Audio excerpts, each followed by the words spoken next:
Church, saya mengundang kita semua untuk bangkit berdiri. Kita mau memuji dan menyembah nama Tuhan kita bersama-sama. Tapi sebelum itu marilah kita membaca ayat khotbah kita yang terdapat di dalam Kolose 1 ayat 18 sampai yang ke-22. Saya akan baca ayat 18 dan ayat ke-19 akan dibaca oleh saudara-saudara, dan kita akan bergantian membacanya. Dan di ayat yang terakhir kita akan membacanya bersama-sama. Ialah kepala tubuh, yaitu jemaat. Ialah yang sulung, yang pertama bangkit dari antara orang mati, sehingga ia yang lebih utama dalam segala sesuatu. Karena seluruh kepenuhan Allah berkenan dia di dalam dia. Dan oleh dialah yang memperdamaikan segala sesuatu dengan dirinya, baik yang ada di bumi maupun yang ada di sorga, sesudah ia mengadakan pendamaian oleh darah salib Kristus. Juga kamu yang terdahulu hidup jauh dari Allah dan yang memusuhinya dalam hati dan pikiran, seperti yang nyata dari perbuatanmu yang jahat. Bersama-sama sekarang diperdamaikannya di dalam tubuh jasmani Kristus oleh kematiannya, untuk menempatkan kamu kudus dan tak bercela dan tak bercacat di hadapannya. Amin. Kita sama-sama mau memuji dan menyembah nama Tuhan kita. Amin. Kita mau bersyukur karena kita semua ada di sini, bukan karena kuat dan gagah kita, tapi semuanya karena anugerahnya. Amin. This is amazing grace. Who breaks the power of sin and darkness, whose love is mighty and so much stronger, the King of glory, the King above all kings. Who shakes the whole earth? Who shakes the whole earth with holy thunder and leaves us breathless in awe and wonder, the King of glory, the King above all kings. This is amazing grace. This is amazing grace. This is unfailing love, that you would take my place, that you would bear my cross. You laid down your life, that I would be set free. Oh, Jesus, I sing for all that you've done for me.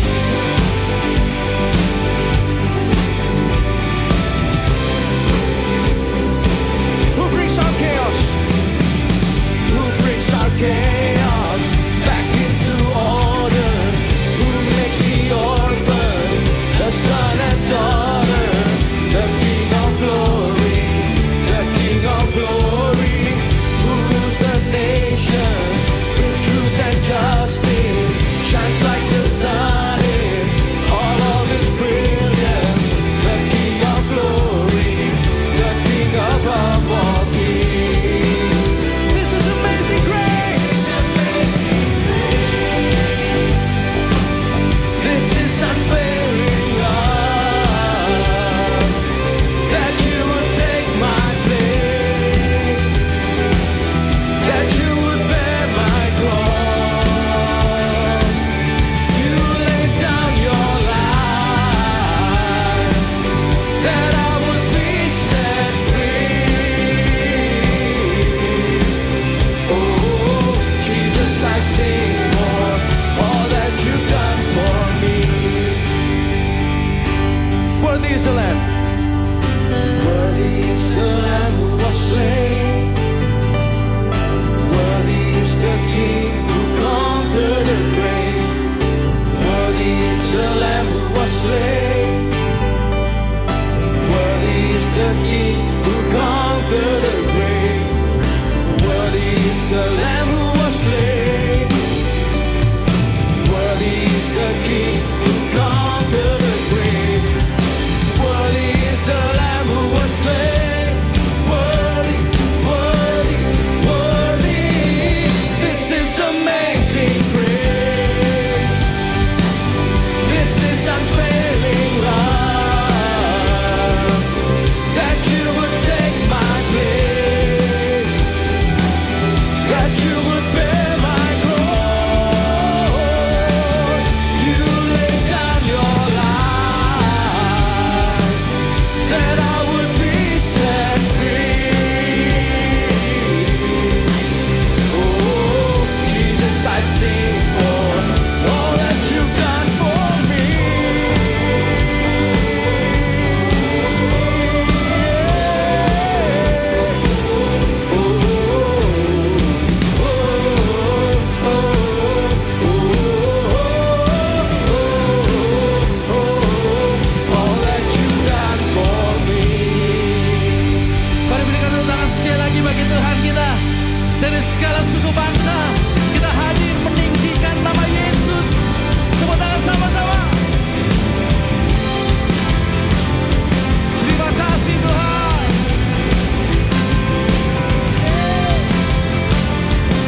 hadapan tatamu, berdiri di hadapan tata anak domba.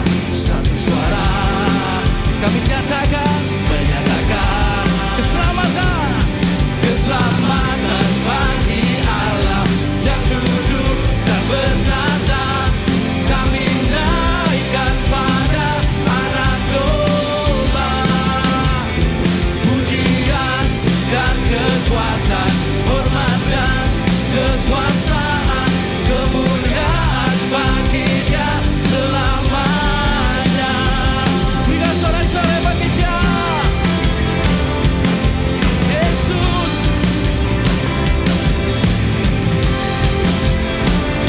tiba saatnya, tiba saatnya kami berkumpul bersatu dari setiap suku dan bangsa, berdiri di hadapan tata anak domba.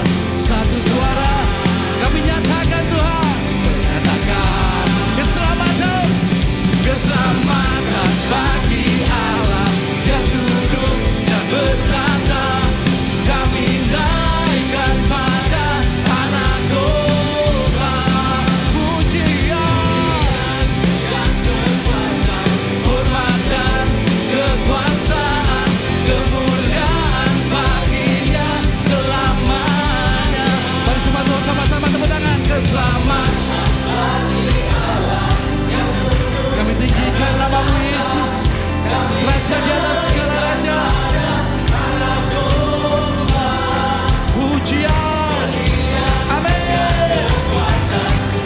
Segala kuasa, kemuliaan bagi Dia selamanya.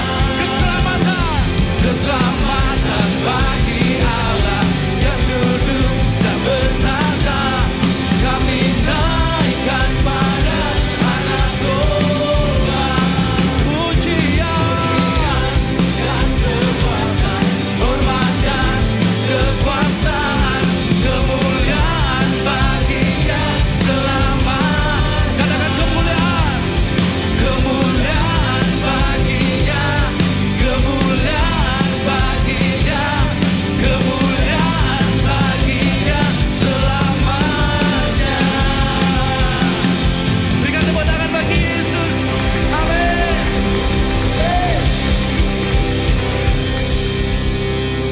Welcome to Kibion Church.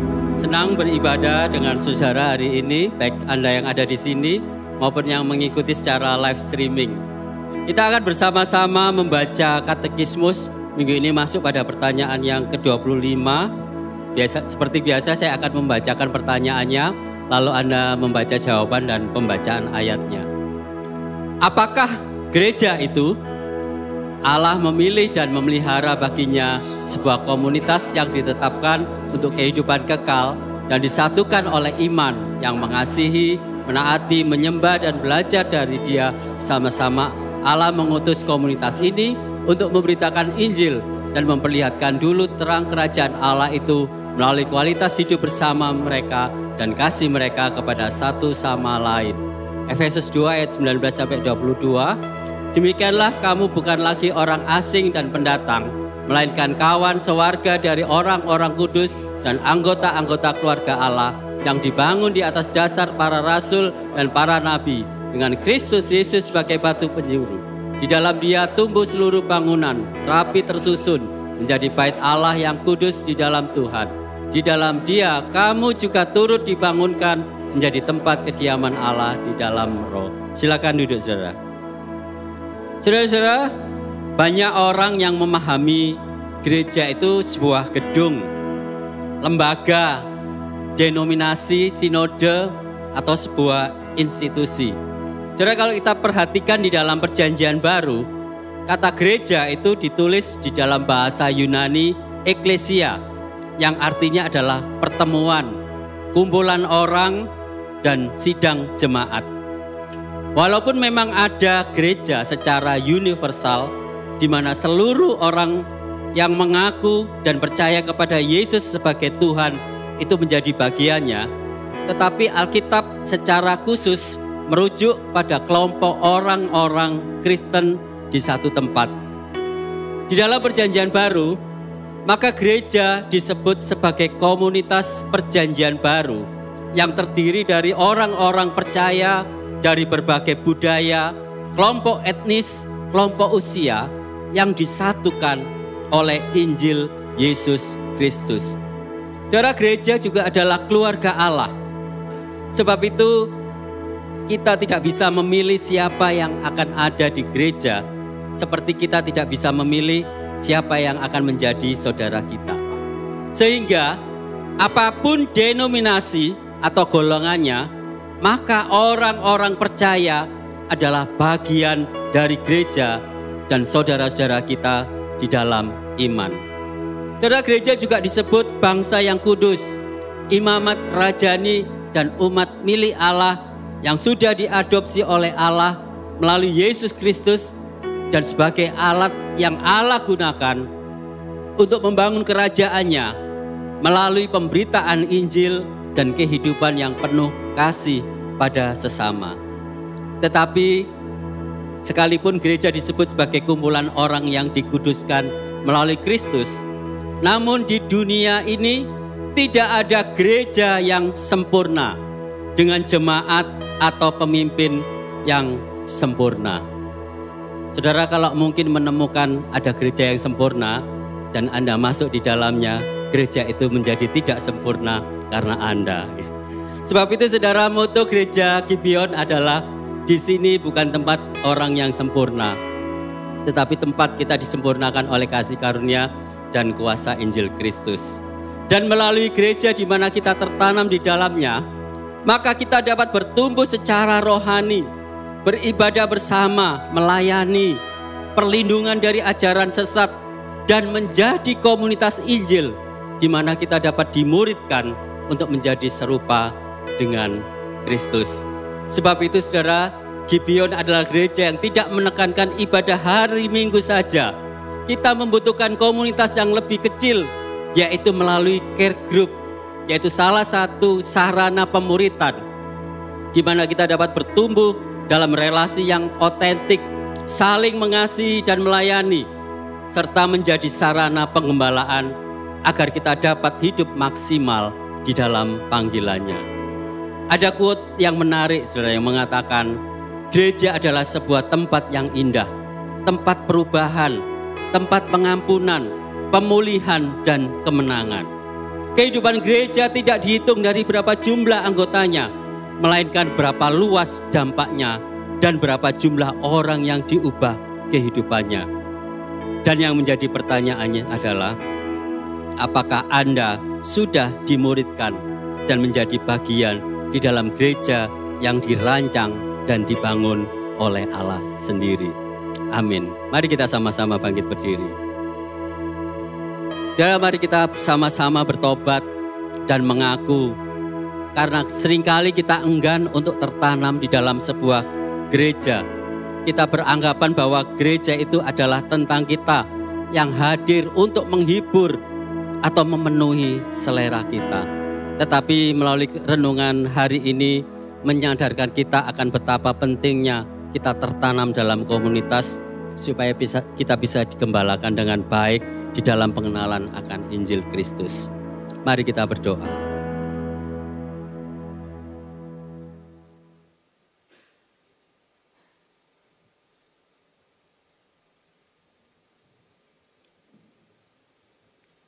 Bapa, saat ini kami datang kepadamu, bertobat dan mengaku di hadapanmu. Seringkali kami hanya datang ke gereja, tetapi kami enggan untuk tertanam di dalamnya. Kami seringkali beranggapan bahwa gereja itu hadir hanya untuk menghibur dan memenuhi selera kami saja. Tuhan, kami tahu bahwa gereja itu bukan tentang kami, tetapi tentang Tuhan. Terima kasih Tuhan. Hari ini kami diingatkan tentang esensi dari gereja. Dan biarlah kami yang sudah ditebus dan diselamatkan ini, kami bisa berlanjut, tertanam, dan mau juga digembalakan di dalam komunitas Injil yang ada di tempat ini. Sehingga kami bisa bertumbuh di dalam pengenalan akan Injil Yesus Kristus.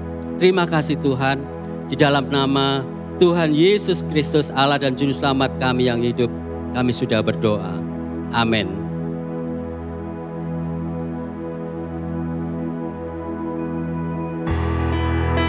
Kita meresponi katekismus yang baru saja kita baca. Terima kasih kepada Allah Tritunggal karena Dia telah mengaruniakan kepada kita gereja. Kami nanti dalam gelap tiada terang dan harapan, dari surga Engkau datang, di matamu anugerah, untuk genapi nubuatan, firman lahir ke dunia, dari tahta yang mulia ke balungan yang indah. Puji Dia Bapa Putra, Puji Dia Bapa Putra dan Roh Kudus, Tritunggal, Allah mulia berkuasa. Puji Dia Raja segala raja. Kerajaan yang akan datang dan menyambut yang hilang, selamatkan umatnya, Kau rela disalibkan. Meski dalam derita Kau lihat kemenangan, agar kita diselamatkan, Yesus jadi korbankan. Tunggal kita. Puji Dia Bapa Putra dan Roh Kudus, Tritunggal, Allah mulia berkuasa. Puji Dia Raja segala raja.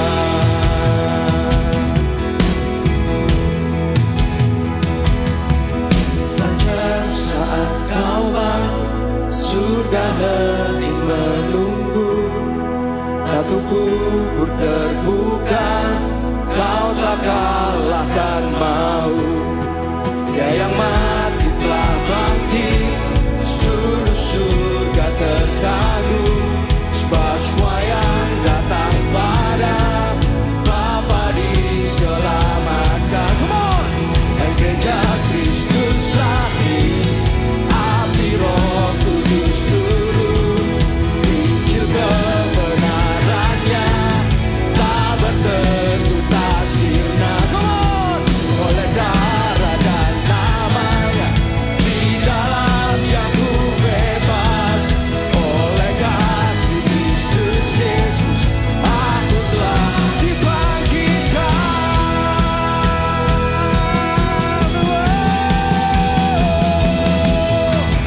Puji Dia Bapa Putra dan Roh Kudus, Tritunggal, Allah mulia berkuasa. Puji Dia Raja segala raja. Angkat suaramu. Puji Dia Bapa Putra dan Roh Kudus, Tritunggal, Allah mulia berkuasa. Puji Dia Raja segala raja. Mari kita nyanyikan sekali lagi. Puji Dia Bapa Putra dan Roh Kudus,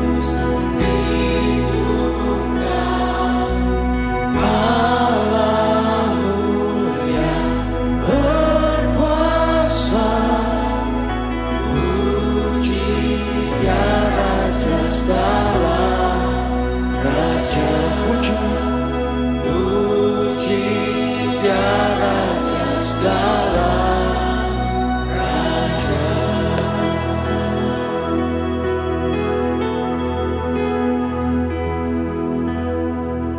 Terima kasih Tuhan, kami adalah gereja-Mu. Biar setiap kami memandang akan Kau, memandang akan karya salib-Mu, dan biarlah Injil itu senantiasa ada di dalam setiap kehidupan kami. Terima kasih. Satu Injil ku kan berbicara untuk selamanya, rencana Bapa untuk hidupku, Kristus selamatkanku. Oh sungguh indahlah Injilnya, sukacita dan harapanku. Sekarang selamanya dialah terang, dalam Injil Kristus aku teguh. Hanya di dalam-Mu, hanya memandang Kau Yesus, kami teguh Tuhan. Mari jemaat Tuhan sama-sama katakan, satu Injilku kan berpegang, yang lain hanya fana. Kasih dan adilnya berjumpa dalam salibnya. Takkan ku banggakan harta, tak lagi pikul beban dosa. Sebab Kristus yang membangkitkanku, dalam Injil Kristus aku teguh. Terima kasih untuk pengorbanan-Mu Yesus, karena salib-Mu Kau yang menyelamatkan kami. Satu Injilku kan berharap, apalah kuburnya, amin. Mau tak dapat menahan, Kristus bebaskanku. Bukan memandang sang penyelamat, hidup baginya harapanku. Lakukan bangkit bersamanya, dalam Injil Kristus aku teguh.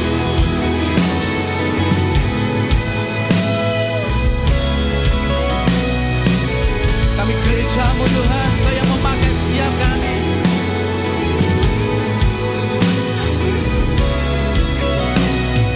Satu Injil, satu Injil gereja bersatu, jalan bersamanya. Roh Kudus bawa kita maju, tuntun kita pulang tiba-tiba. Katakan dalam mulianya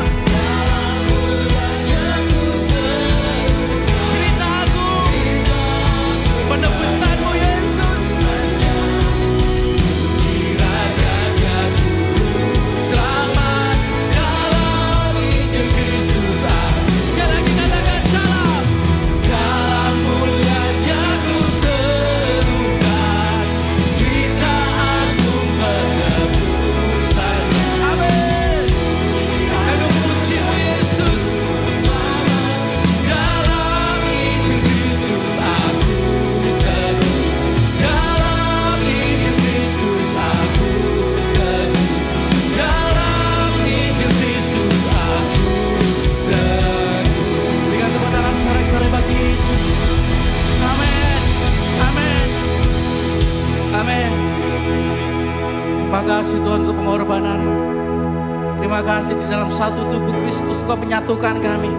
Pada waktu kami memandang Injil-Mu, pada waktu kami memandang pekerjaan-Mu bagi kami, karya penebusan-Mu bagi kami, maka kami percaya gereja-Mu tidak akan pernah tergoyahkan. Bahkan Kau berkata, alam maut sekalipun tidak akan bisa menggoncangkan tubuh Kristus, yaitu gereja-Mu. Satukan kami selalu di dalam Injil Kristus, karena Injil itulah yang menjadi pengharapan kami. Injil itulah kekuatan kami. Bukan tentang apa yang kami lakukan, tetapi semuanya tentang apa yang sudah Yesus lakukan dalam setiap hidup kami. Terima kasih untuk hari ini. Dan saatnya kami akan mendengar kebenaran firman-Mu. Roh Kudus kalibrasi setiap hati kami. Roh Kudus ingatkan kami selalu tentang Yesus Kristus, tentang kasih Yesus kepada kami. Terima kasih, kami siap untuk mendengar. Dalam nama Bapa, Putra, dan Roh Kudus, Allah Tritunggal. Haleluya. Amin. Silakan duduk, saudara. Tiba saatnya kita diberi kesempatan untuk memberikan persembahan. Anda dapat memberi dengan cara transfer ke rekening gereja yang kami cantumkan atau dengan scan QR Code melalui aplikasi-aplikasi yang ada di samping saya. Juga bisa melalui mesin edisi yang kami sediakan di area giving booth. Dan bagi Anda yang ingin berkontribusi dalam pembangunan gereja, Anda bisa langsung scan QR Code atau transfer ke rekening gereja yang tersedia khusus untuk pembangunan. Semua informasi yang dibutuhkan untuk memberi ada di kartu informasi Ways to Give di kursi masing-masing saat Anda datang.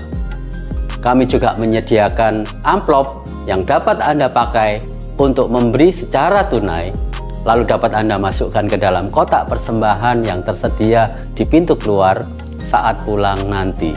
Kita memberi bukan supaya diberkati, tetapi kita memberi karena kita sudah diberkati.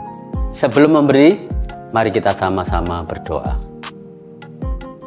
Tuhan, kami mengucap syukur buat anugerah pemeliharaan-Mu atas kehidupan kami sampai saat ini.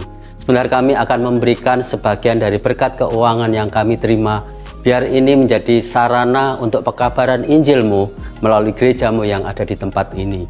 Kami mau memberi dengan hati yang penuh ucapan syukur dan sukacita. Hanya di dalam nama Tuhan kami, Yesus Kristus, Allah dan Juru Selamat kami yang hidup, kami sudah berdoa. Amin. Selamat memberi. Hai Church, hari ini ada informasi mengenai Youth Leader, College Corner, update pembangunan, Summer Camp, Back to School, dan ada yang spesial di hari ini with me Maria, and this is Gibeon Weekly News.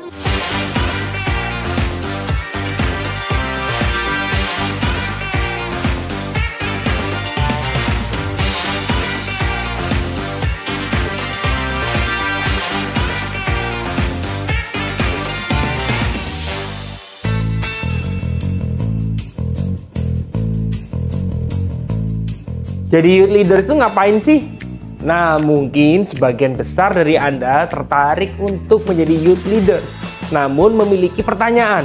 Apa yang dilakukan saat menjadi youth leader? Yang pertama, yaitu pada hari Minggu Anda akan memimpin diskusi dua arah setelah mereka mendengarkan firman Tuhan saat ibadah, lalu mendoakan yang menjadi pergumulan dan tantangan mereka.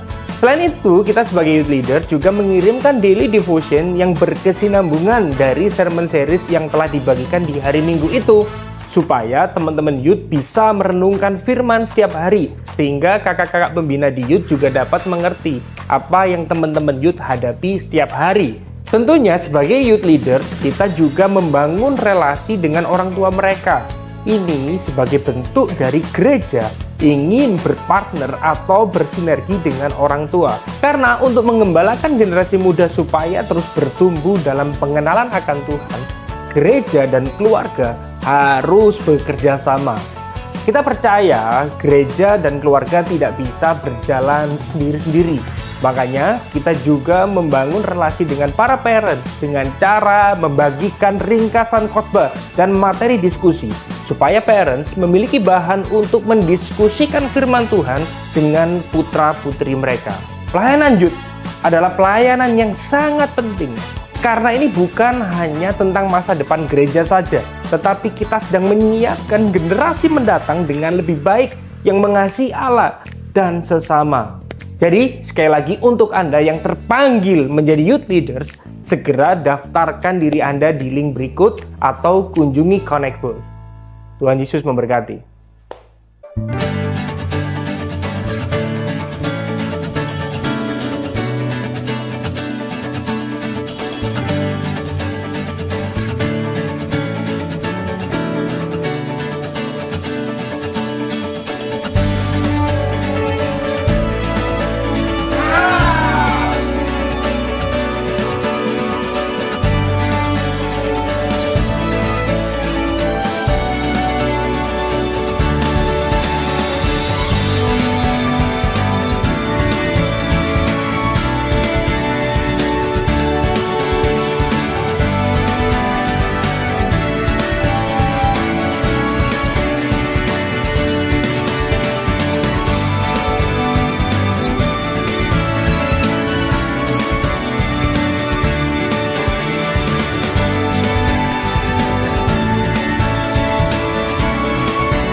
melewatkan keseruan summer camp tahun ini.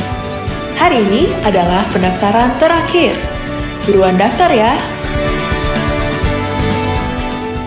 Yes, pendaftaran summer camp akan ditutup hari ini. Jadi, segera mendaftar sebelum kuotanya penuh. Untuk informasi lebih lengkap, kunjungi summer camp booth di basement. Kami mengucapkan terima kasih untuk Anda yang turut mendoakan dan mensupport pembangunan dan renovasi gedung gereja. Kami bersyukur hingga saat ini total dana yang telah terkumpul adalah seperti yang tertera di layar. Kami masih membuka kesempatan untuk Anda yang ingin memberikan donasi. Anda dapat memberi dengan cara scan QR Code pada kartu di kursi Anda atau melalui nomor rekening Building Fund di layar ini. Atau Anda juga dapat memberi melalui mesin edisi di Giving Booth lantai basement setelah ibadah ini. Di basement juga ada College Corner. Apa sih College Corner? College Corner itu tempat untuk kamu bisa ketemu, hangout, dan kenalan dengan collegers lainnya. Jadi setelah ibadah ini buat kamu yang masih kuliah atau berusia 18-23 tahun dan baru pertama kali hadir di Gibeon Church, pastikan kamu mengunjungi dan hangout bareng di College Corner. And by the way, kamu tim apa nih? Coklat atau gurin? Catch you later! Wow, gak terasa kita sudah berada di pertengahan tahun dan siap memulai tahun akademik yang baru. Gibeon Church turut bersukacita dan memberikan selamat atas kelulusan dan kenaikan kelas teman-teman youth and college. Untuk mengapresiasi dan mengencourage teman-teman yang telah graduate dan akan kembali bersekolah, Gibeon Next Gen akan mengadakan Back to School yang akan diadakan pada 20 Juli hari Sabtu pukul 1 siang. Kami mengundang teman-teman semua Youth and College untuk hadir meramaikan Back to School. Di sana kita akan main game, seru-seruan di basar, dan kenalan dengan semua teman-teman Youth and College. And we have a little gift to cheer you up. Sign up now and see you there.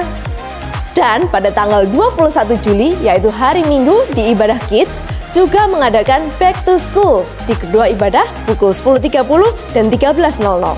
So that's all for today. Setelah ini, kita akan melihat testimoni dari kids yang telah lulus dari kelas 6 SD dan menuju ke jenjang pendidikan selanjutnya. Check this out! Halo, namaku Kate. Halo, aku Amanda, kelas 6 dari Gibeon Kids. Halo, nama saya Niki dari kelas 6 dari Gibeon Kids. Halo, nama saya Alice. Hi, my name is Kyle. Oke Kyle, hari ini kita akan main question in a bowl. Nah, di dalam bowl itu ada pertanyaan. Nanti kamu ambil satu pertanyaan, lalu kamu jawab pertanyaannya, oke? Silahkan.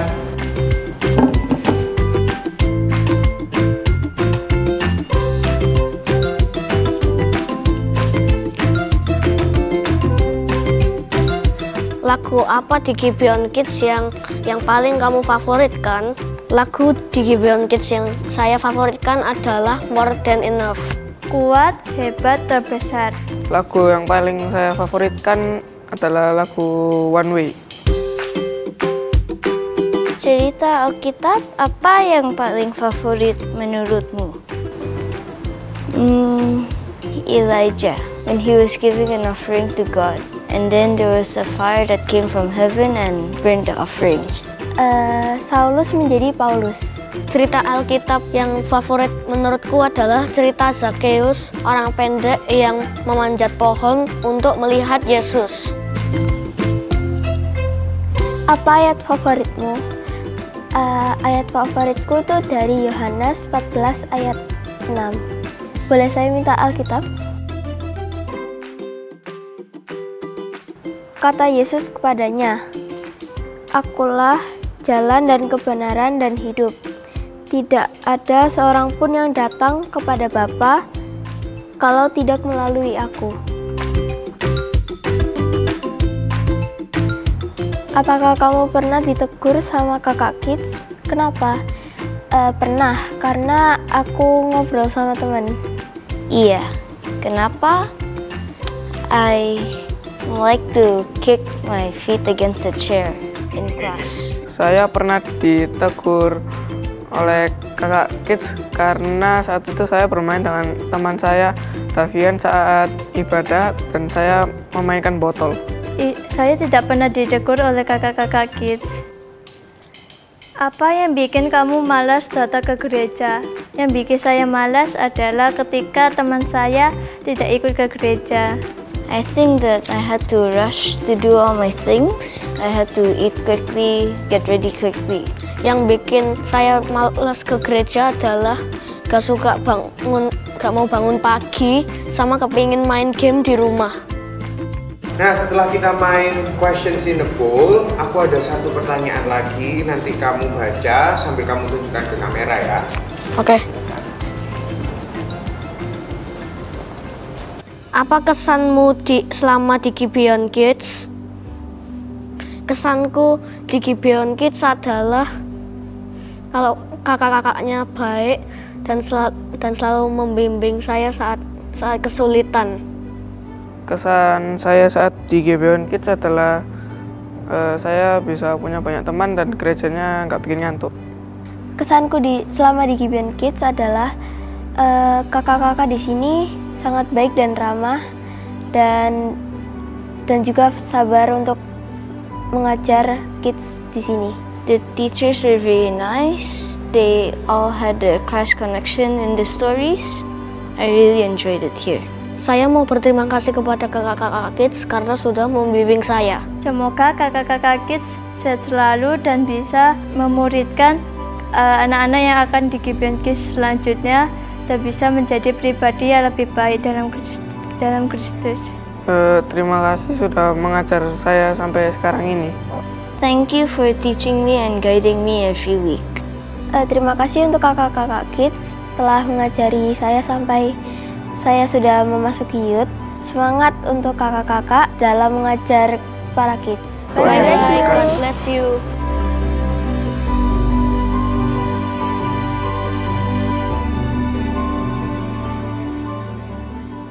Sama-sama berikan apresiasi untuk pengumuman yang baru saja kita saksikan. Shalom saudara, selamat datang di Gibeon Church bagi setiap saudara yang beribadah bersama-sama di tempat ini dan juga bagi setiap saudara yang beribadah secara online. Kita mempunyai hashtag di sini bukan tempat untuk orang sempurna, tapi tempat di mana kita semua disempurnakan oleh kuasa Injil dan kasih karunia dari Tuhan kita Yesus Kristus. Nah saudara, tadi kita baru saja menyaksikan sebuah pengumuman yang telah dipersiapkan oleh tim multimedia. Saudara, mereka mempersiapkan setiap tampilan dengan sangat baik, kita setuju itu ya. Nah tapi saudara, kita perlu sadari bahwa sebenarnya para volunteer yang melayani di tim multimedia ini tidak langsung menjadi expert seperti hasil tampilan yang kita lihat saudara. Seluruh volunteer, bahkan termasuk leader dari tim multimedia, mereka memulainya dari nol saudara. Seperti di pom bensin saudara ya, mulai dari nol saudara. Nah saudara, kalau mereka bisa sampai di titik ini saudara, itu karena ada proses belajar yang terus-menerus terjadi sampai dengan hari ini saudara. Jadi kalau seandainya ada di antara saudara yang terpanggil untuk melayani di tim multimedia, saudara tidak perlu takut untuk harus mahir terlebih dahulu, untuk bisa menguasai peralatan dengan baik terlebih dahulu. Tidak seperti itu saudara, justru kita akan sama-sama belajar, berproses melalui pelayanan yang Tuhan percayakan di tempat ini. Jadi nanti seandainya Discover Your Calling dibuka kembali, saudara yang terpanggil sebagai tim multimedia, saudara bisa mendaftarkan diri.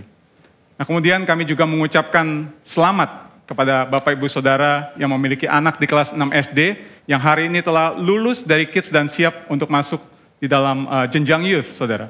Tuhan yang akan menolong Bapak Ibu Saudara di dalam mendampingi anak-anak Bapak Ibu Saudara yang menuju ke masa remaja ini, masa yang penuh dengan dinamika, masa yang tidak mudah, tapi kiranya Tuhan yang terus menuntun dan menolong Bapak Ibu Saudara. Dan saya ingin kembali mengingatkan bahwa pendaftaran Summer Camp ditutup per hari ini. Dan jumlah peserta yang tersisa hanya tinggal 12 orang. Kalau tadi pagi sebelum ibadah pertama saya lihat tinggal 12 orang saudara. Jadi bagi Bapak Ibu Saudara yang memiliki anak-anak youth dan juga teman-teman college yang ingin mengikuti Summer Camp, silakan mendaftar. Dan seperti yang disampaikan beberapa kali, sekiranya ada dari antara saudara yang memiliki kendala secara dana, saudara dapat membicarakannya kepada kami. Jangan sampai hal ini menjadi halangan untuk setiap saudara yang ingin mengikuti camp ini ya saudara.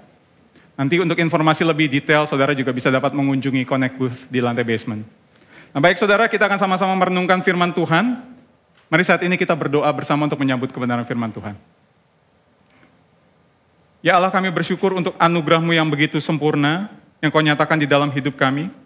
Hari demi hari kami lalui semua karena anugerah-Mu semata ya Tuhan. Saat ini kami datang menyambut kebenaran firman-Mu Tuhan. Tenangkan hati kami ya Tuhan. Allah Roh Kudus, Engkau yang ada di dalam kami, tolong kami untuk kami boleh belajar tidak hanya menjadi pendengar, tapi tolong kami untuk boleh belajar menjadi pelaku-pelaku kebenaran firman Tuhan. Dan tolong hamba-Mu yang terbatas ini ya Tuhan, biar kiranya di tengah keterbatasannya firman Tuhan tetap dapat disampaikan dengan benar, dan nama Tuhan saja yang ditinggikan dan dimuliakan. Di dalam nama Yesus Kristus kami berdoa dan mengucap syukur. Amin. Nah, saudara, kita masih berada di dalam sermon series kita Credo Rasuli, dan minggu ini kita memasuki minggu yang ke-11. Nah saudara, selama beberapa minggu ini saudara, di tema Credo Rasuli ini kita belajar banyak hal saudara. Dimulai dari poin yang pertama atau butir pertama, kita belajar tentang pengakuan percaya kita kepada Allah Bapa. Lalu kemudian pada butir yang kedua, kita belajar tentang pengakuan iman percaya kita kepada Yesus Kristus. Dan minggu lalu kita belajar tentang pengakuan percaya kita kepada Allah Roh Kudus. Nah hari ini saudara, apa yang bersama kita pelajari beralih dari Allah Tritunggal kepada identitas dan karakter kita, yaitu umat pilihannya yang disebut sebagai gerejanya. Nah hari ini saudara kita akan masuk pada frase yang berbunyi, gereja yang kudus dan am, persekutuan orang kudus.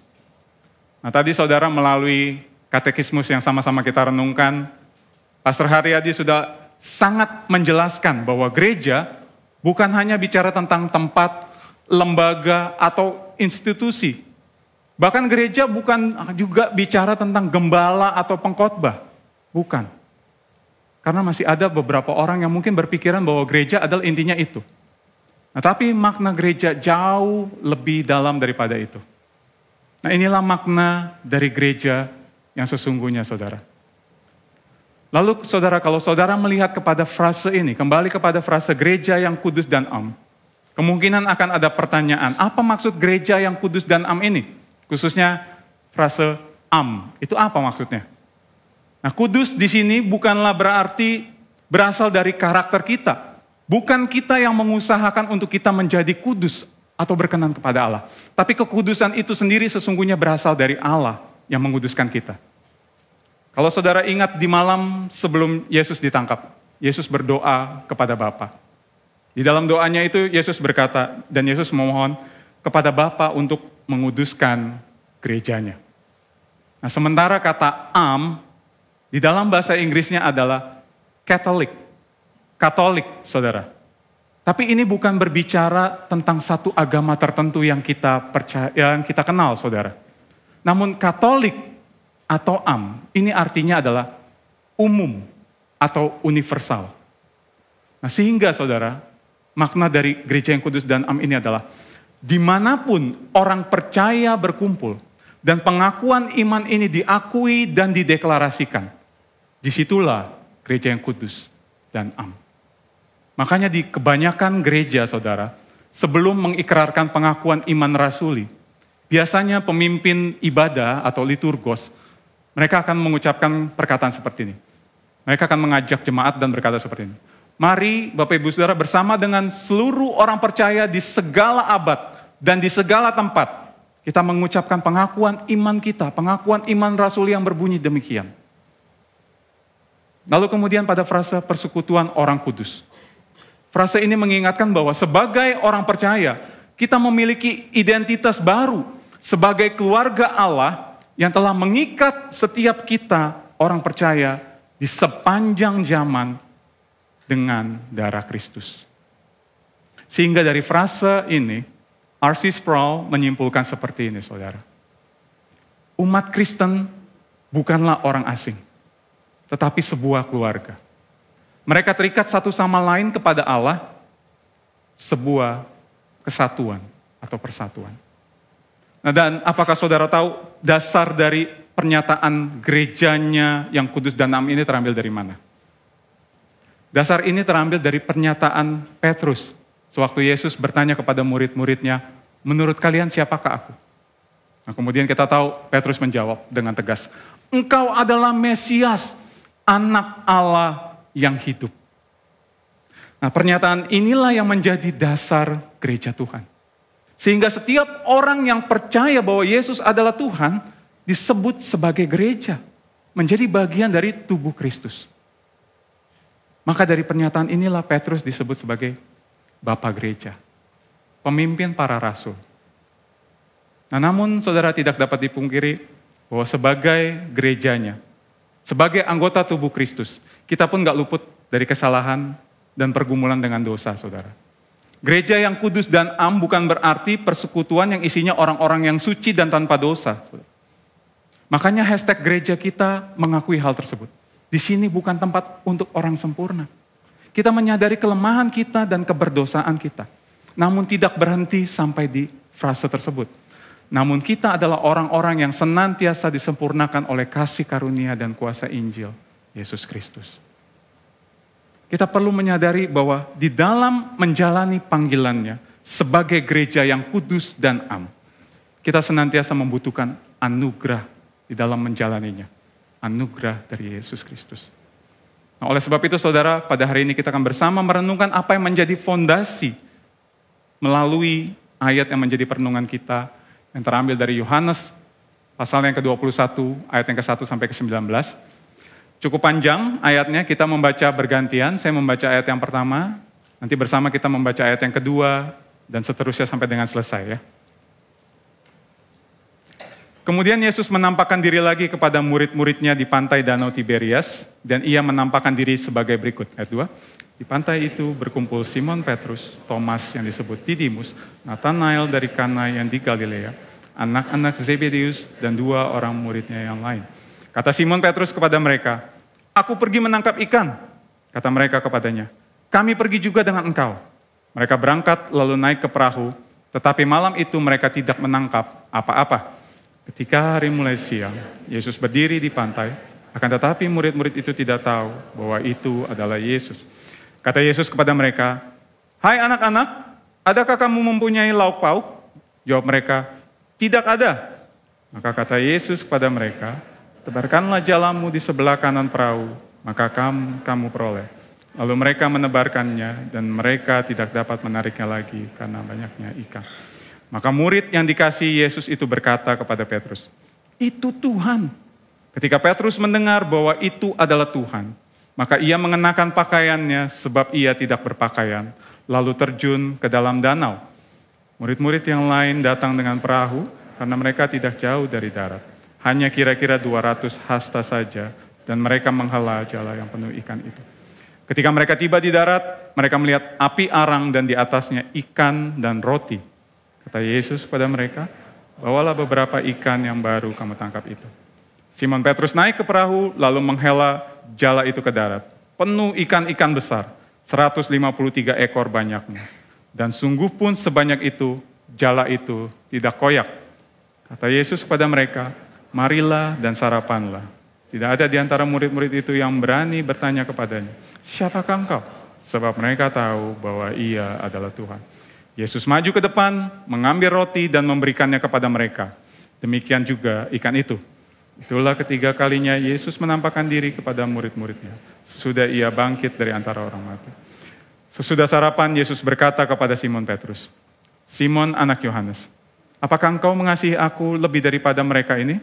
Jawab Petrus kepadanya, "Benar Tuhan, engkau tahu bahwa aku mengasihi engkau." Kata Yesus kepadanya, "Gembalakanlah domba-dombaku." Kata Yesus pula kepadanya untuk kedua kalinya, "Simon anak Yohanes, apakah engkau mengasihi aku?" Jawab Petrus kepadanya, "Benar Tuhan, engkau tahu bahwa aku mengasihi engkau." Kata Yesus kepadanya, "Gembalakanlah domba-dombaku." Kata Yesus kepadanya untuk ketiga kalinya, "Simon anak Yohanes, apakah engkau mengasihi aku?" Maka sedih hati Petrus karena Yesus berkata untuk ketiga kalinya, "Apakah engkau mengasihi aku?" Dan ia berkata kepadanya, "Tuhan, engkau tahu segala sesuatu. Engkau tahu bahwa aku mengasihi engkau." Kata Yesus kepadanya, "Gembalakanlah domba-dombaku. Aku berkata kepadamu, sesungguhnya ketika engkau masih muda, engkau mengikat pinggangmu sendiri dan engkau berjalan kemana saja kau kehendaki. Tetapi jika engkau sudah menjadi tua, engkau akan mengulurkan tanganmu dan orang lain akan mengikat engkau engkau ke tempat yang tidak kau kehendaki. Bersama-sama. Dan hal ini dikatakannya untuk menyatakan bagaimana Petrus akan mati dan memuliakan Allah. Sesudah mengatakan demikian, ia berkata kepada Petrus, ikutlah aku. Sampai sedemikian jauh pembacaan firman Tuhan. Nah saudara, kalau saudara mengingat di khotbah yang pernah saya khotbahkan sebelumnya, kita belajar satu bagian paling awal dari Injil Yohanes yang kita kenal dengan sebutan prolog, saudara. Nah hari ini ayat perenungan kita terambil dari bagian paling akhir dari Injil Yohanes dan itu dikenal sebagai epilog, saudara. Nah kita tahu bahwa prolog atau bagian awal dari Injil Yohanes sangat berbeda dibandingkan dengan ketiga Injil lainnya, Matius, Markus, dan Lukas. Matius dan Lukas membuka Injilnya dengan silsilah kelahiran Yesus. Markus membuka Injilnya dengan peristiwa Yohanes Pembaptis yang membaptis Yesus sebelum Yesus memulai pelayanannya. Sedangkan Yohanes membuka tulisannya dengan sebuah kesimpulan yang sangat kuat tentang siapa Yesus, tentang ketuhanan Yesus. Begitu pula dengan epilog atau penutup dari Injil Yohanes ini. Sangat berbeda dibandingkan dengan ketiga Injil lainnya, saudara. Saudara, Injil Matius, Markus, dan Lukas menutup tulisan mereka dengan kisah sebelum Yesus naik ke surga. Di mana Yesus memberikan perintah kepada murid-muridnya untuk memberitakan kabar baik Injil itu. Namun di dalam epilog Injil Yohanes yang kita baca tadi, kita melihat satu kisah yang sangat berbeda ya. Nah kalau saudara membaca pasal sebelum pasal 21 ini, yaitu pasal 20, sebenarnya itu adalah penutup yang baik. Sebenarnya pasal 20 itu penutup yang baik untuk Yohanes mengakhiri tulisannya, saudara. Karena di pasal itu sedang membicarakan tentang peristiwa kebangkitan dan penampakan Yesus kepada Maria dan murid-murid. Nah kemudian sesudah peristiwa kebangkitan dan penampakan Yesus itu, Yohanes memberikan alasan Injil ini ditulis. Di dalam Yohanes 20 ayat yang ke-30 dan 31 dikatakan demikian. Memang masih banyak tanda lain yang dibuat Yesus di depan mata murid-muridnya yang tidak tercatat di dalam kitab ini. Tetapi semua yang tercantum di sini telah dicatat supaya kamu percaya bahwa Yesuslah Mesias, Anak Allah, dan supaya kamu oleh imanmu memperoleh hidup dalam namanya. The end. Bukankah ini penutup yang baik, ending yang baik untuk Yohanes sebenarnya menutup Injilnya. Tapi kenapa Yohanes harus menambahkan kisah penampakan Yesus lagi? Seolah-olah Yohanes ini lupa memasukkan kisah ini. Atau mengapa Yohanes juga nggak menulis seperti Injil yang lain dengan menutup akhir tulisannya dengan kisah Yesus naik ke surga. Nah, saudara, kalau saudara melihat kisah tulisan Yohanes ini seperti post credit scene kalau di sebuah film ya, saudara. Di mana sesudah film itu selesai, lalu ada tulisan muncul kredit untuk sutradaranya siapa, pemainnya siapa, lalu lighting siapa, lalu sesudah itu selesai. Tapi tiba-tiba sesudah itu semua masih ada adegan lagi dalam film. Itu seperti itu tulisan Yohanes ini. Tapi apa maksud Yohanes ketika ia menuliskan epilog ini, saudara? Nah, saudara, sebenarnya Yohanes memang sengaja memasukkan bagian ini sebagai epilognya. Dan sebenarnya kisah tersebut juga menggaungkan hal yang sama seperti ketiga Injil lainnya. Hanya dengan penekanan yang berbeda, saudara. Kehadiran Yesus di dalam peristiwa tersebut mengajarkan hal yang sangat berharga bagi para murid dan juga bagi setiap kita yang adalah gerejanya. Nah, terkait tujuan epilog itu ditulis, saudara, ESV Gospel Transformation Bible menjelaskannya dengan sangat baik seperti ini. Setelah menuliskan apa yang nampaknya akan menjadi penutup yang sempurna dari Injilnya, Yohanes menambahkan sebuah epilog yang menyatakan bahwa kita tidak akan pernah selesai dengan Injil.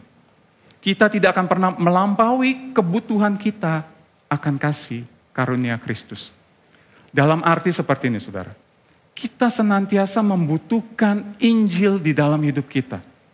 Dan kasih karunia Kristus senantiasa melampaui segala kebutuhan kita lainnya. Apapun pekerjaan kita, ataupun pelayanan yang kita lakukan, kita membutuhkan kasih karunia Kristus. Tanpa kasih karunia-Nya, kita tidak dapat berbuat apa-apa. Oleh sebab itu, ada 3 bagian yang akan sama-sama kita belajar pada hari ini. Yang pertama adalah sang kepala gereja yang senantiasa hadir. Lalu pada poin yang kedua, sang kepala gereja merestorasi gerejanya.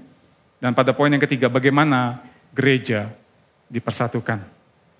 Mari kita masuk kepada poin yang pertama, sang kepala gereja yang senantiasa hadir.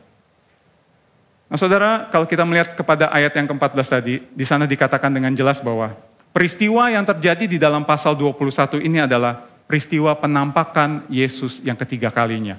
Di luar penampakan Yesus kepada Maria ya saudara. Jadi di dalam pasal 20 kalau saudara membaca, sebelum menampakkan diri kepada murid-murid, Yesus terlebih dahulu menampakkan dirinya kepada Maria di kubur.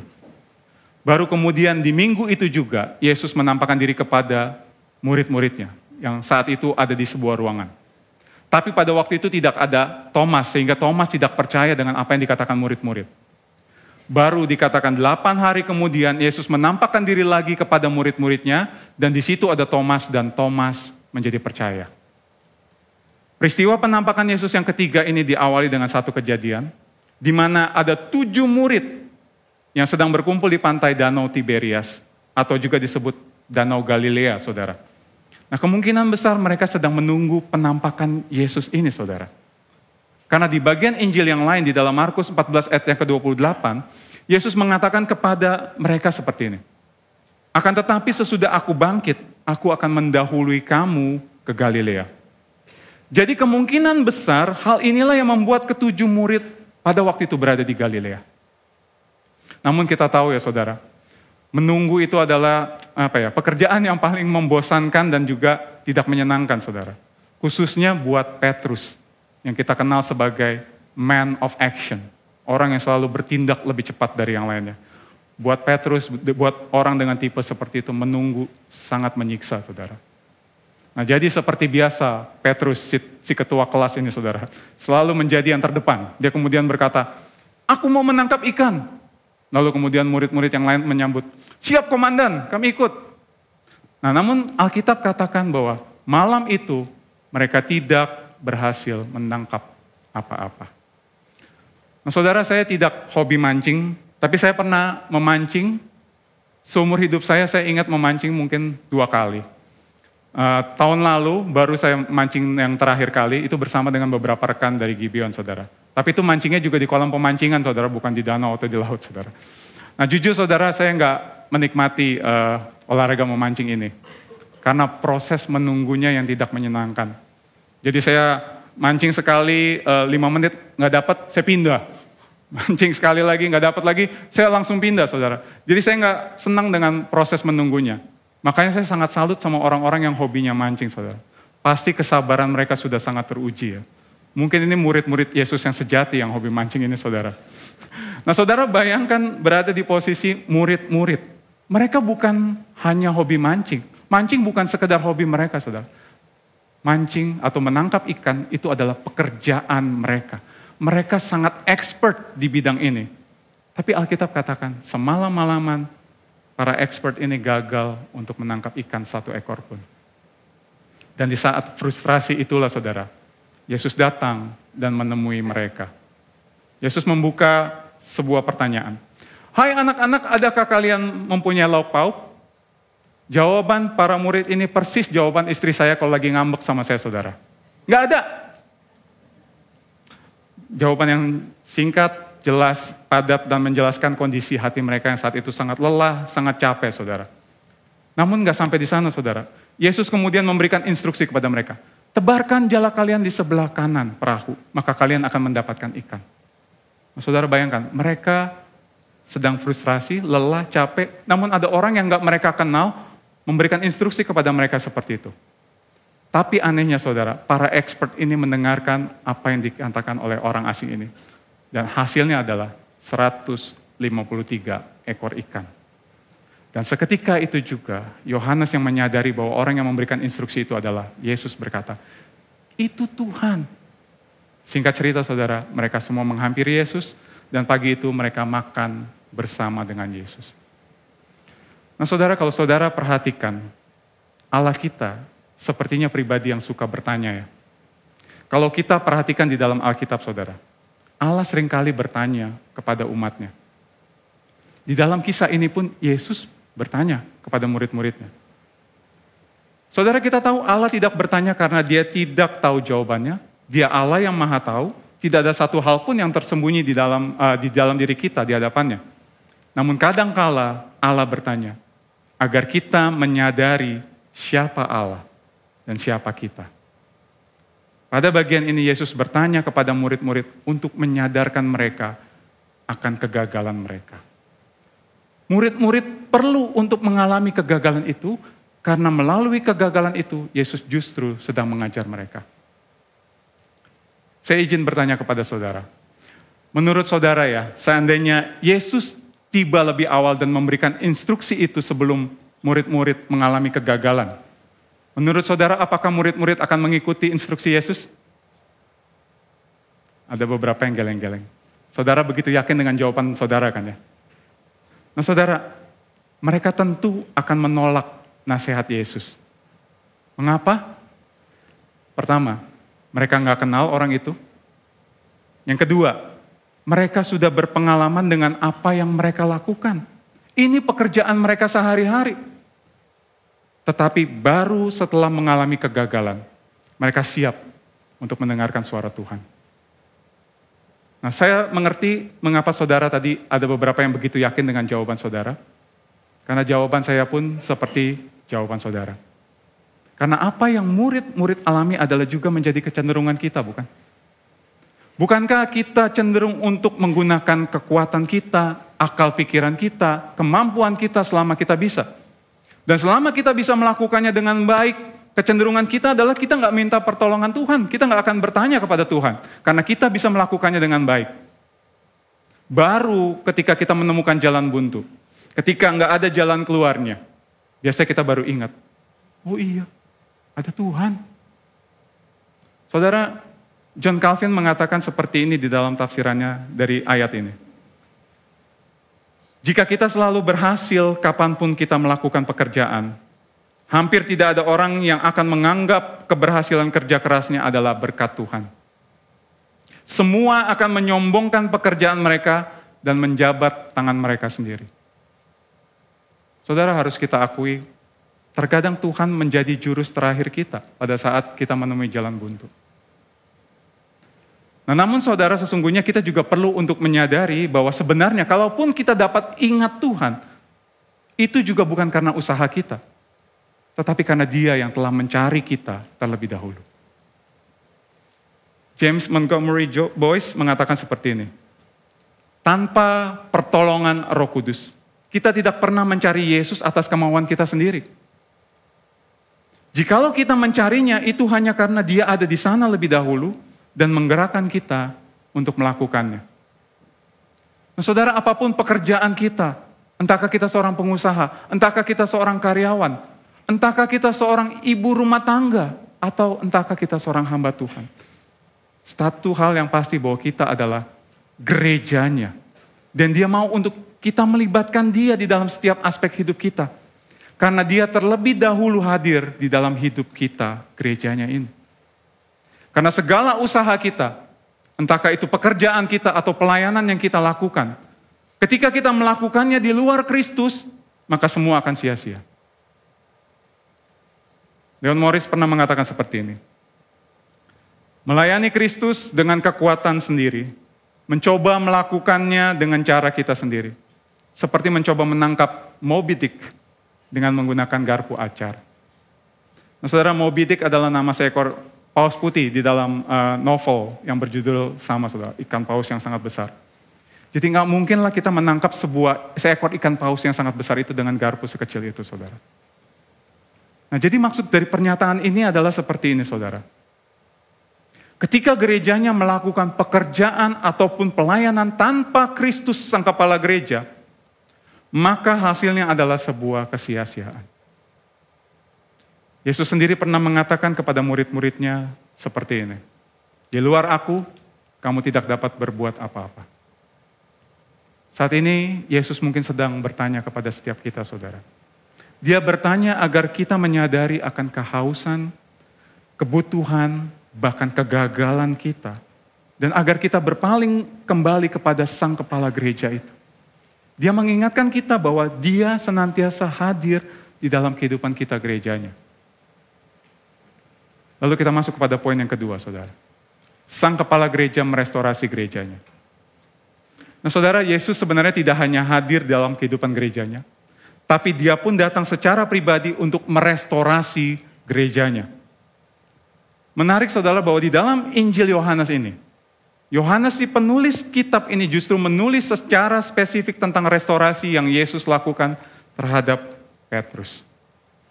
Sesudah mereka selesai makan, perkataan pertama keluar dari mulut Yesus yang ditujukan spesifik kepada Petrus. Nah, pada bagian ayat ini saudara, ayat 15 sampai ke 17 kita melihat Yesus secara spesifik kembali mengajukan pertanyaan khusus kepada Petrus. Yesus bertanya sebanyak 3 kali, Simon anak Yohanes, apakah engkau mengasihi aku? Dan Petrus menjawab 3 kali, benar Tuhan, engkau tahu bahwa aku mengasihimu. Namun kita melihat sewaktu Yesus bertanya kepada Petrus yang ketiga kalinya, dikatakan Petrus menjadi sedih. Nah saudara, beberapa penafsir menduga Petrus menjadi sedih karena pernyataan Yesus di awal menggunakan kata agapao, yang di dalam bahasa Yunani menyatakan tingkatan kasih yang paling tinggi, yang seringkali digunakan untuk menyatakan kasih Allah. Sedangkan Petrus menjawab dengan phileo, yang menyatakan kasih persahabatan. Jadi seolah diskusi ini tentang level kasih yang berbeda antara Yesus dan Petrus, dan itu yang membuat Petrus menjadi sedih. Ada beberapa penafsiran yang berpandangan seperti ini, saudara. Namun dalam hal ini saya lebih sependapat dengan apa yang Leon Morris katakan. Dia mengatakan seperti ini. Tidak ada perbedaan di dalam tulisan Yohanes terkait penggunaan 2 kata kerja ini. Fokus dari pembicaraan Petrus dengan Yesus berkaitan dengan perintah untuk menggembalakan domba milik Yesus. Bukan tentang kualitas kasih Petrus untuk Yesus. Petrus menjadi sedih bukan karena Yesus mengubah kata kerja untuk kasih, melainkan karena Yesus mengajukan pertanyaan yang sama sebanyak 3 kali. Kalau kita melihat di dalam ayat yang ke-17 ini, kita juga dapat melihat yang membuat Petrus sedih itu bukan karena Yesus mengganti kata-katanya, saudara. Melainkan karena Yesus dikatakan mengajukan pertanyaan yang sama berturut-turut sebanyak 3 kali. Saya membayangkan kalau istri saya menanyakan hal yang sama sebanyak 3 kali berturut-turut, saudara. Do you love me? Yang pertama saya mungkin akan menjawab, do you love me? Saya menjawab, yes I do. Lalu beberapa menit kemudian dia bertanya, do you love me? Saya akan, yes I do. Lalu waktu pertanyaan yang ketiga, do you love me? Saudara, mungkin pada waktu pertanyaan ketiga, saya mungkin bisa marah. Atau mungkin saya akan menjadi sangat sedih. Karena berarti pertanyaannya itu dia merasa tidak percaya dengan apa yang saya katakan. Nah, tapi pertanyaan berikutnya adalah, mengapa Yesus harus bertanya sebanyak 3 kali kepada Petrus? Kita tahu jawabannya, karena Petrus menyangkal Yesus 3 kali. Nah, saudara, sebelum kita melihat bagaimana Petrus gerejanya ini mengalami restorasi, saudara, kita harus memahami terlebih dahulu hal apa yang membuat Petrus terjatuh.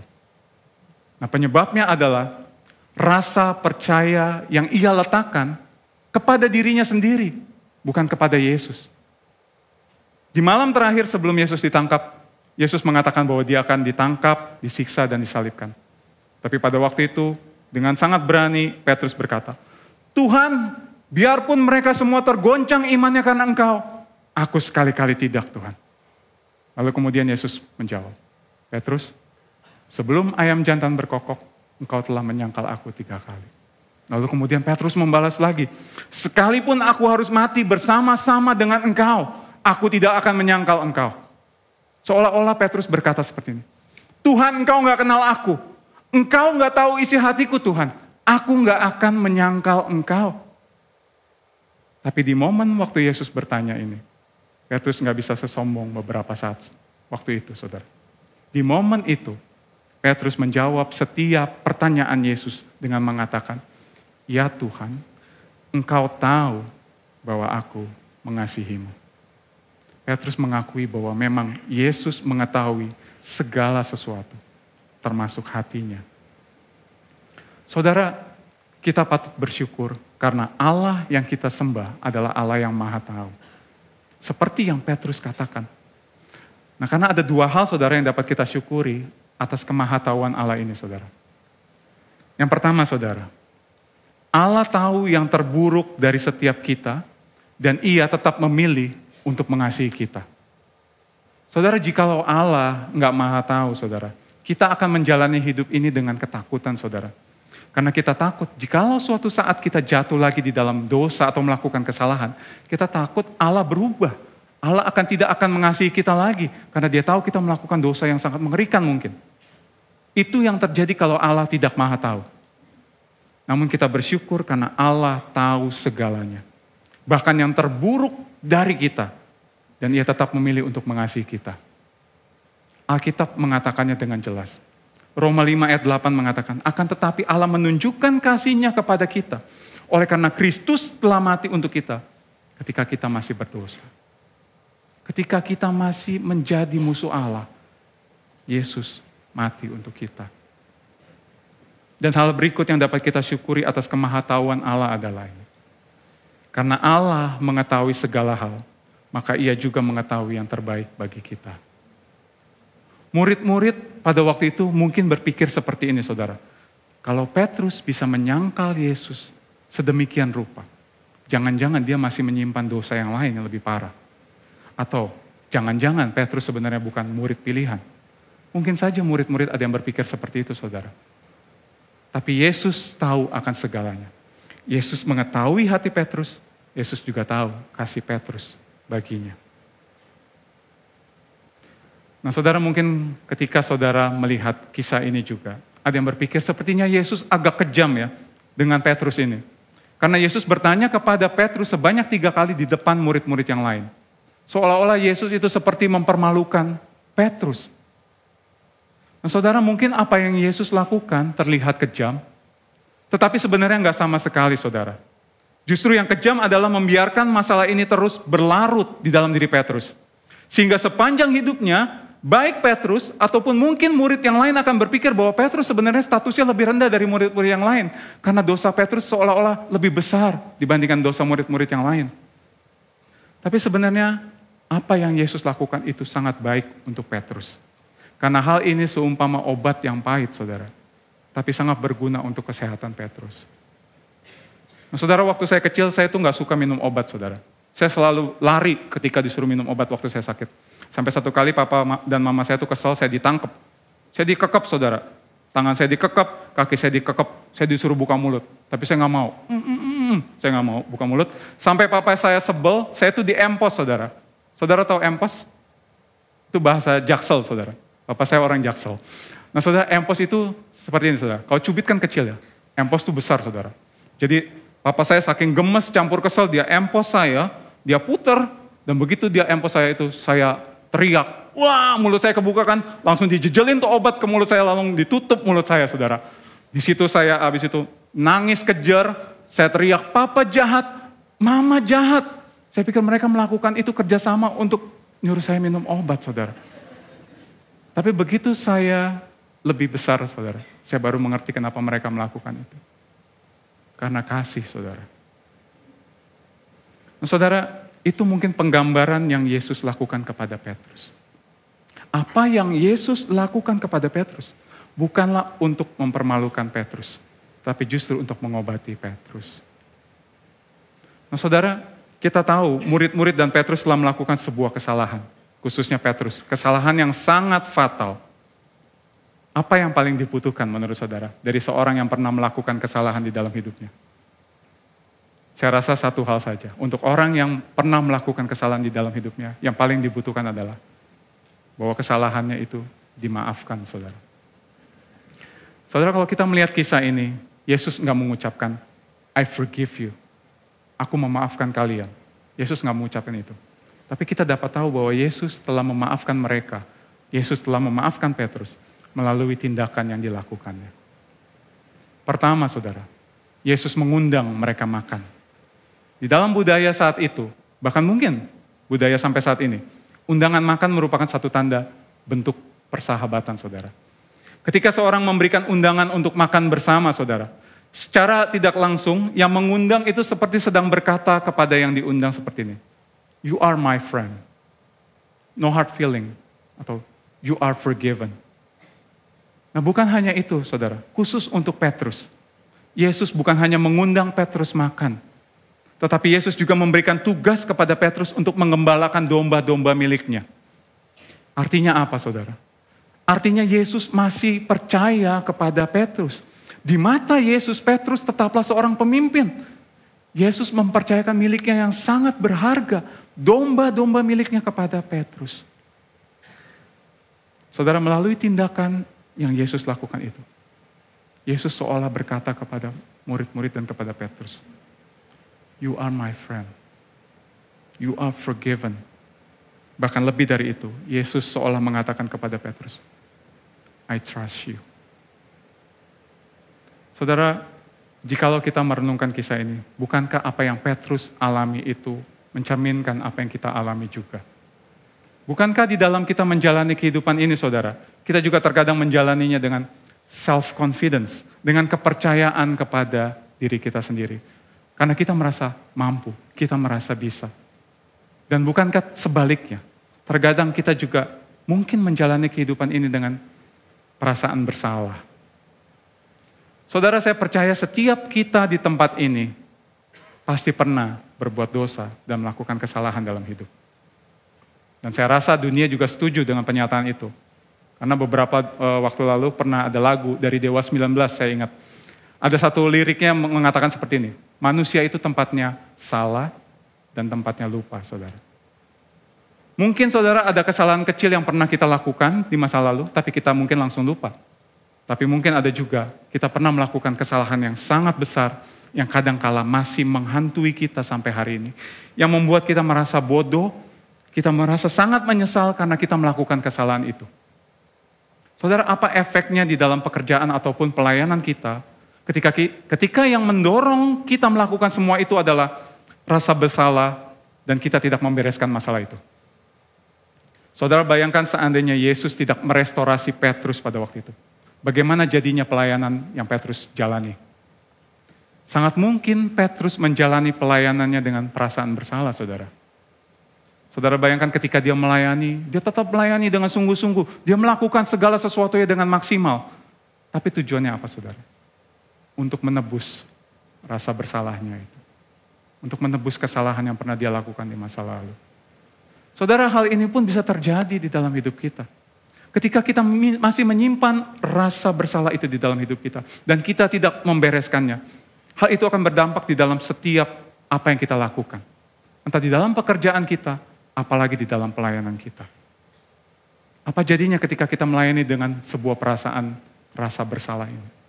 Ketika kita beribadah dan kita melayani, maka kita melakukannya untuk menebus kesalahan kita di masa lalu, atas dosa yang pernah kita lakukan. Pada waktu kita CG, kita melakukannya karena mungkin dulu kita menggunakan waktu kita tidak dengan baik. Maka sekarang ketika kita bertobat, kita mau rajin CG, tujuannya apa? Untuk menebus masa lalu kita. Waktu-waktu yang kita gunakan dengan buruk. Lalu sewaktu menghadapi pergumulan hidup, saudara, kita mungkin akan berpikir bahwa pergumulan yang terjadi di dalam hidup kita itu pantas kita terima. Karena kita adalah orang-orang yang bersalah. Itu pantas kita terima atas kesalahan kita di masa lalu.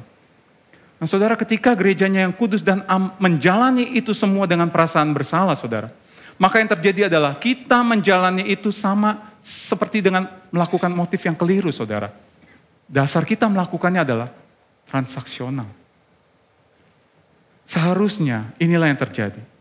Sebagai gerejanya, pekerjaan dan pelayanan yang kita lakukan bukanlah didasari oleh guilt driven, saudara, melainkan grace driven. Seperti Yesus merestorasi Petrus dan murid-murid, saudara. Yesus ingin merestorasi kita. Dia ingin kita menjalani panggilannya sebagai gerejanya dengan motif yang benar. Dan hal berikut inilah yang membuat kita dapat menjalani peran kita sebagai gerejanya yang kudus dan am. Di dalam persekutuan orang kudus. Kita masuk kepada poin yang ketiga. Bagaimana gerejanya dipersatukan? Nah, saudara, kisah di dalam Yohanes 21 ini sesungguhnya memiliki kemiripan dengan kisah sewaktu Yesus memanggil murid pertama kali di dalam Lukas yang kelima ayat 1 sampai dengan yang ke-11. Di situ diceritakan murid-murid semalam-malaman juga gagal menangkap ikan, saudara. Yesus kemudian mengarahkan mereka Dan seketika itu juga mereka menangkap banyak ikan. Tapi dari kisah ini kita melihat ada dua respon yang berbeda dari Petrus, saudara. Pada pertemuan yang pertama di dalam Injil Lukas, ketika mereka menangkap sejumlah besar ikan, saudara. Setelah menerima arahan dari Yesus, Petrus yang melihat akan hal tersebut, saudara. Kemudian dikatakan, tersungkur di depan Yesus dan dia berkata, Tuhan, pergilah daripadaku karena aku ini seorang berdosa. Saudara, apa yang Petrus lakukan adalah respon yang wajar sebenarnya, saudara. Ketika kita, orang berdosa, berhadapan dengan Allah yang kudus, saudara. Natur manusia kita adalah, kita akan berusaha untuk membuat jarak antara Kristus dengan kita. Kristus yang kudus dengan kita yang berdosa. Dan itulah reaksi Petrus pada perjumpaan pertama itu. Tapi kalau saudara perhatikan kejadian yang kedua, 3 tahun kemudian sesudah kejadian yang pertama itu. Bukan itu yang Petrus lakukan. Pada waktu Yohanes berkata, itu Tuhan. Maka seketika itu juga Petrus yang kemungkinan pada waktu itu nggak berpakaian, dia langsung menggunakan pakaiannya dan langsung dia menceburkan dirinya ke danau untuk menghampiri Yesus, saudara.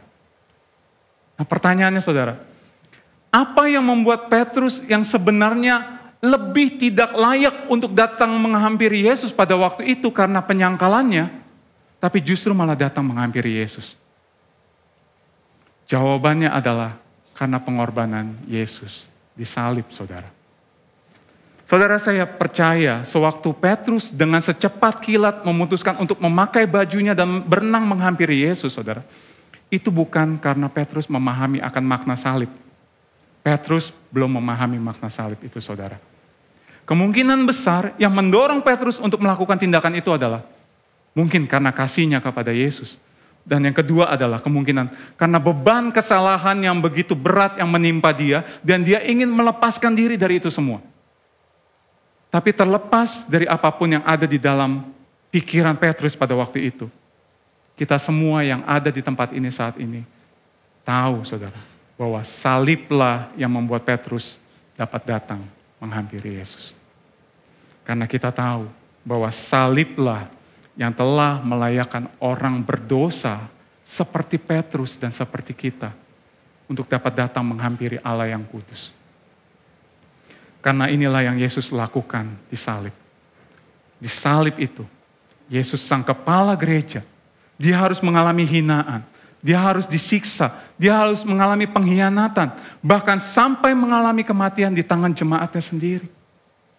Namun di atas salib itu, saudara, Yesus berseru kepada Bapa, ya Bapa, ampunilah mereka, karena mereka tidak tahu apa yang mereka perbuat. Yesus berdoa kepada Bapa memohonkan pengampunan bagi orang-orang yang telah menyakiti dia, bagi jemaatnya yang telah mengkhianati dia. Sehingga melalui salib itu, saudara, jemaatnya yang sebenarnya gak pantas untuk dikasihi, saudara. Jemaatnya yang meninggalkan dia, jemaatnya yang telah menyangkal dia, bahkan jemaatnya yang telah menyalibkan dia, justru diselamatkan dan dipersatukan dengan sang kepala gereja itu sendiri. Itulah yang membuat Petrus dengan segala keberadaannya dapat datang kepada Yesus, saudara. Karena sesungguhnya, saudara, di hadapan Allah, tidak ada dosa yang terlalu besar yang tidak dapat diampuni. Anugerahnya jauh lebih besar melampaui dosa dan kesalahan kita. Dan ini seperti yang dikatakan juga oleh seorang hamba Tuhan. Richard Sibbes mengatakan, there is more mercy in Christ than sin in us. Saudara, kalau kita melihat kembali pada kisah sewaktu Yesus bertanya kepada Petrus, mengapa pada waktu itu Yesus nggak bertanya seperti ini kepada Petrus? Petrus, apakah kamu yakin bisa menjalankan pelayanan yang aku percayakan kepadamu? Apakah kamu yakin nggak akan jatuh lagi seperti waktu itu? Mengapa Yesus tidak bertanya seperti itu? Karena Yesus tahu bahwa Petrus pasti akan jatuh lagi, saudara. Sekalipun beberapa waktu sesudah peristiwa restorasi itu, saudara, di dalam Kisah Rasul 24:1 dikatakan bahwa sesudah Petrus berkhotbah, dikatakan 3.000 orang bertobat dan memberi diri dibaptis, saudara. Namun Petrus tetaplah Petrus. Petrus juga ada orang yang bergumul dengan dosa, sama seperti kita, saudara. Karena berikutnya kita melihat di dalam kisah di Galatia ini, Paulus menegur Petrus dengan sangat keras. Karena Petrus yang disebut Kefas ini telah berlaku munafik, saudara. Saudara, kalau saudara melihat apa yang Paulus lakukan terhadap Petrus, inilah bentuk sebenarnya bagaimana sebagai anggota tubuh Kristus terdapat saling di dalamnya, saudara. Sebagai anggota tubuh Kristus, kita saling mengasihi, kita saling memperhatikan, kita saling mengingatkan, bahkan kita harus saling menegur. Seandainya ada dari anggota tubuh Kristus yang tidak berjalan sesuai dengan Injil kebenaran Kristus. Inilah bagian kita sebagai gerejanya yang kudus dan am, sebagai persekutuan orang kudus, saudara. Tapi saya percaya, saudara, setiap kali mungkin Petrus bergumul dengan dosa seperti kita, dia akan selalu memandang kepada salib itu. Apa yang telah Yesus lakukan baginya, yang telah melayakkan dia untuk dapat menggembalakan domba-domba milik Yesus. Sehingga kira-kira 30 tahun sesudah peristiwa restorasi itu, Petrus bisa memberikan sebuah nasihat yang begitu indah di dalam suratnya kepada jemaat. Di dalam 1 Petrus 5 ayat 1-4 Petrus menuliskan seperti ini, saudara. Aku menasihatkan para penatua di antara kamu. Aku sebagai teman penatua dan saksi penderitaan Kristus, yang juga akan mendapat bagian dalam kemuliaan yang akan dinyatakan kelak. Gembalakanlah kawanan domba Allah yang ada padamu. Jangan dengan paksa, tetapi dengan sukarela sesuai dengan kehendak Allah. Dan jangan karena mau mencari keuntungan, tapi dengan pengabdian diri. Janganlah kamu berbuat seolah-olah kamu mau memerintah atas mereka yang dipercayakan kepadamu, tetapi hendaklah kamu menjadi teladan bagi kawanan domba itu. Maka kamu, apabila Gembala Agung datang, kamu akan menerima mahkota kemuliaan yang tidak dapat layu. Saudara, kalau saudara membaca surat ini, kita mungkin kalau kita nggak tahu ini Petrus, di surat Petrus, saudara, kita nggak akan percaya kalau yang menulis surat ini adalah Petrus, saudara. Karena kita tahu Petrus adalah orang yang impulsif. Petrus adalah orangnya cepat ceplos. Petrus orang yang emosional. Tapi kok bisa Petrus menuliskan surat yang sangat pastoral ini dan sangat lembut, yang kelihatan sangat sabar, saudara. Saya percaya tentunya selain karena tuntunan Roh Kudus, saudara, Petrus dapat menuliskan surat ini karena ia telah mengalami terlebih dahulu bagaimana Sang Gembala Agung itu menggembalakan dia. Apa yang ia tuliskan itu adalah apa yang telah Yesus lakukan di dalam hidupnya, saudara. Saudara, kita nggak akan dapat menceritakan betapa enaknya sebuah makanan sebelum kita terlebih dahulu makan makanan itu. Kita nggak akan dapat menceritakan betapa bagusnya sebuah film sebelum kita menonton film itu. Dan juga demikian, kita tidak akan dapat menceritakan kabar baik Injil, betapa baiknya kabar itu, sebelum kita, gerejanya, mengalaminya terlebih dahulu. Sebab sebelum Injil berdampak kepada orang lain, terlebih dahulu Injil itu perlu berdampak di dalam diri kita. Nah, pertanyaannya saat ini adalah, sudahkah Injil memberikan dampak atau perubahan hidup di dalam diri kita? Untuk itu mari saat ini kita tanyakan kepada diri kita masing-masing. Apa yang selama ini menjadi dasar dari setiap pekerjaan atau pelayanan yang kita lakukan? Self-confidence kah? Guilt? Atau Injil yang menggerakkan kita melakukan semua itu? Sadarkah kita bahwa Yesus, Ia senantiasa hadir di dalam hidup kita, mendampingi kita di dalam setiap musim hidup kita? Sadarkah kita bahwa di dalam keberhasilan kita, ataupun di dalam kegagalan kita, di dalam segala situasi apapun di dalam hidup kita, Ia, Yesus, Sang Kepala Gereja itu senantiasa hadir bersama dengan kita. Sehingga dengan kebenaran ini, saudara, maka inilah yang seharusnya menjadi respon kita. Kita perlu untuk bertobat dari bersandar kepada kekuatan kita sendiri, ataupun kita bersandar pada hidup di dalam rasa bersalah. Kita juga perlu bertobat untuk itu. Kita perlu bertobat ketika kita melakukan pekerjaan dan juga pelayanan kita dengan kekuatan kita sendiri. Dan kita perlu bertobat seandainya mungkin kita melakukan itu semua untuk menebus kesalahan kita, dosa di masa lalu. Dan respon kita yang berikutnya adalah kita perlu untuk terus memandang kepada karya salibnya yang sangat indah, yang telah merestorasi hidup kita dan menyatukan kita sebagai gerejanya. Saya undang setiap kita bangkit berdiri. Saudara, inilah implikasi dari firman Tuhan hari ini. Karena Injil, kita dapat menjalani hidup ini dengan satu keyakinan bahwa Yesus, Sang Kepala Gereja, senantiasa beserta dengan kita. Karena Injil, kita dapat bekerja dan melayani tanpa kesombongan dan juga tanpa dihantui oleh rasa bersalah. Dan karena Injil, kita senantiasa rindu untuk memberitakan kabar baik Injil itu yang telah kita alami terlebih dahulu di dalam hidup kita. Saudara, kita bersyukur bahwa kita gerejanya dipersatukan dengan Kristus, Sang Kepala Gereja, melalui salib. Dan kita bersyukur karena kita gerejanya di dalam persekutuan orang kudus dipersatukan menjadi tubuh Kristus juga karena salib. Dan semua semata karena kasih karunia. Amin. Mari sebagai respon kita akan firman Tuhan, kita naikkan satu pujian. Pandanglah pada Yesus, pandanglah wajah mulianya, isi dunia menjadi suram dalam sinar kemuliaannya. Terima kasih untuk kasih-Mu ya Tuhan. Pandang pada bukitnya, kasih-Nya telah dinyatakan.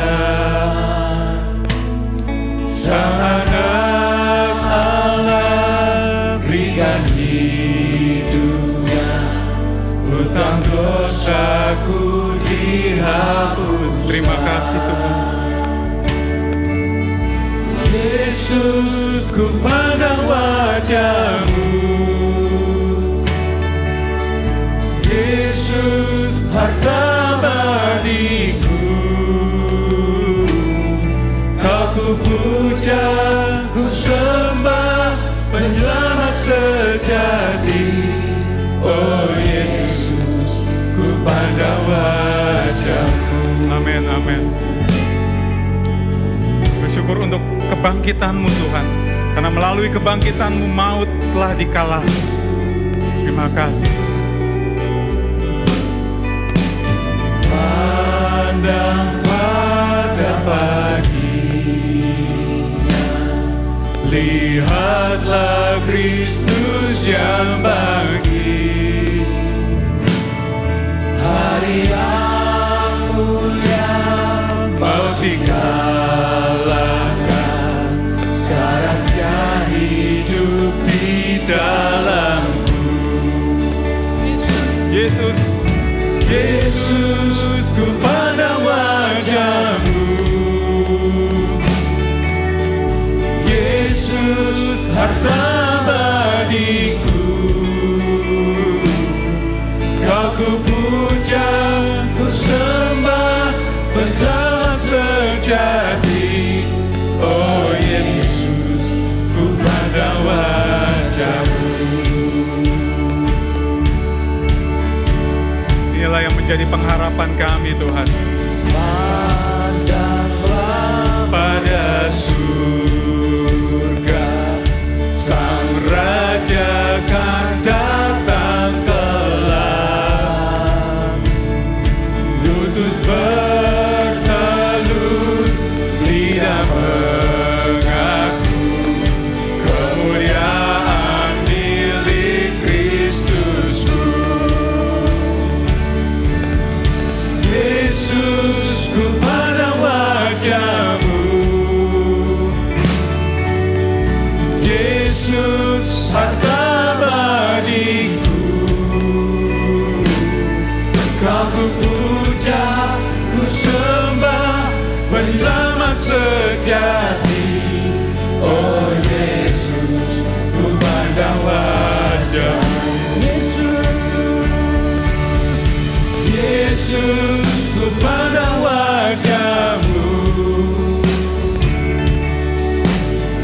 Yesus, harta bagiku. Kau ku puja, ku sembah, penyelamat sejati. Oh Yesus, ku pandang wajah-Mu. Oh Yesus, oh Yesus, ku pandang wajah-Mu. Oh Yesus, ku pandang wajah-Mu. Ya Tuhan, saat ini kami datang ke hadapan-Mu Tuhan. Kami bertobat di hadapan-Mu. Ampuni kami karena sebagai gereja-Mu, kami terkadang menjalani kehidupan kami dengan kekuatan kami sendiri Tuhan. Dengan kemampuan kami sendiri. Dan kami yang adalah gereja-Mu ini secara tidak sadar menjalani kehidupan ini tanpa bersandar kepada pribadi-Mu, Sang Kepala Gereja. Bahkan kami mungkin tanpa sadar juga masih terjebak di dalam hidup, di dalam dosa dan kesalahan kami yang membuat kami menjalani hidup dengan perasaan bersalah. Dan kami merasa harus melakukan semua pekerjaan dan pelayanan kami untuk menebus dosa dan kesalahan kami. Padahal sesungguhnya semua itu telah Kau bayar lunas di atas kayu salib bagi kami ya Tuhan. Ampuni kami Tuhan. Bersyukur karena firman-Mu sekali lagi mengingatkan kami untuk senantiasa memandang kepada pribadi-Mu, kepada karya salib-Mu yang telah melayakkan kami, orang berdosa ini untuk dapat terus datang kepadamu Tuhan. Terima kasih Tuhan. Materaikan firman-Mu di dalam setiap hati kami ya Tuhan. Terima kasih Tuhan. Mari siapkan hati kita di hadapan-Nya dan terimalah berkat Tuhan. Kiranya Tuhan memberkati engkau dan melindungi engkau. Tuhan menyinari engkau dengan wajah-Nya dan memberikan engkau kasih karunia. Tuhan menghadapkan wajah-Nya kepadamu dan memberikan engkau damai sejahtera. Kiranya kasih karunia dari Allah Bapa, cinta kasih dari Yesus Kristus Tuhan kita, dan persekutuan yang manis dengan Allah Roh Kudus menyertai kita semua, mulai saat ini sampai selama-lamanya. Mari setiap kita yang percaya dan diberkati sama-sama kita katakan, amin. Tuhan berkati.